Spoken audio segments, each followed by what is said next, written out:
Christmas is all about sharing, right? Well, this week I'm here to tell you the real reason to share at Christmas. I'm Rachel Papworth from Green and Tidy, the online professional organiser, liberating you from the shackles of clutter and chaos for peace of mind and productivity, because when your home works, your life works. And before I get onto that, I just want to do the shout outs that I forgot to do last week about all the amazing people who are bravely going through their books to see if there are any they can let go of on the back of the video that I made 2 weeks ago. So a quick shout out to Alison, who said, so what I said in the video 2 weeks ago was, even if you think there's no way you would ever let go of books, I was encouraging you just to have a look through them with no pressure. Keep them all if you want to, because I was positing that it was possible that you might surprise yourself and find some that could go. And that's exactly what happened to Alison. She found it really helpful. She said she didn't think she could let go of any, but she went through a small number at a time, or she's going through a small number at a time, giving herself permission to keep them if she wants to. And as a result, she has got rid of a third of her books, including, she said, duplicates that she's found in charity shops. So well done, Alison.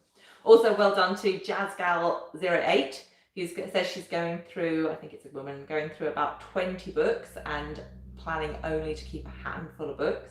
And to Lily, who's also going through hers. Janice said she gets rid of a few every time she goes through them. And Sylvia and Gillian both made the very valid point about how many of us were raised to really honour books and to see books as precious and to really revere them. I think things have changed with books. You know, I think a lot of us inherited our parents' view of books from a time when books perhaps were more expensive, weren't quite such easy currency. Maybe most of the books in the house were hardbacks. Whereas now, I mean, you know, there are books everywhere and you can buy them in charity shops, or quite often you can get them for free. And, you know, your ordinary paperback perhaps doesn't need quite as much honouring as those old, beautiful hardbacks did.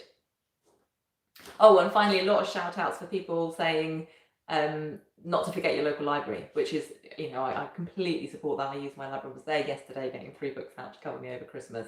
So yeah, you don't even need to own the books, just get them out of the library.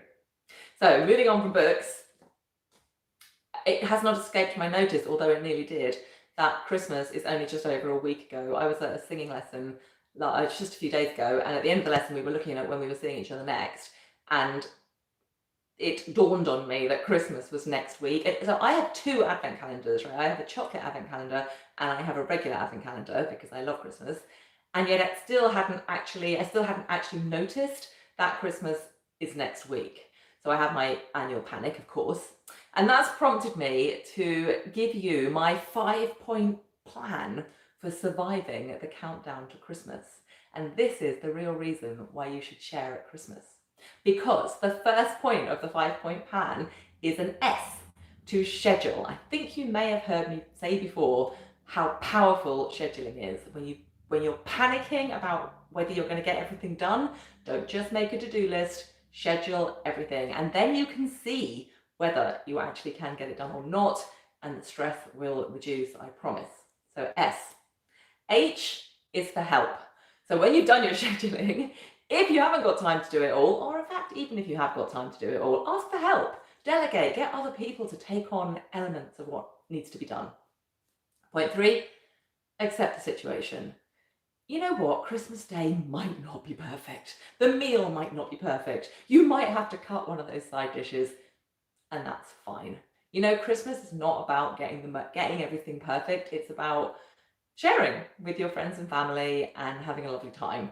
So accept the situation and don't push yourself to make everything perfect.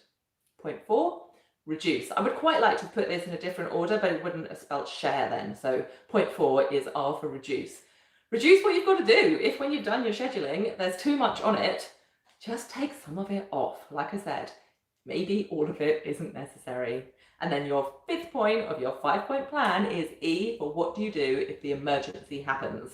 If all your plans go into disarray, maybe somebody tests positive for COVID or something else goes wrong, you can't get it all done, and for some reason it's not going to be the way you hoped it would be, have an emergency plan, have a contingency plan for what you're going to do in that circumstance so that it doesn't feel quite such an emergency.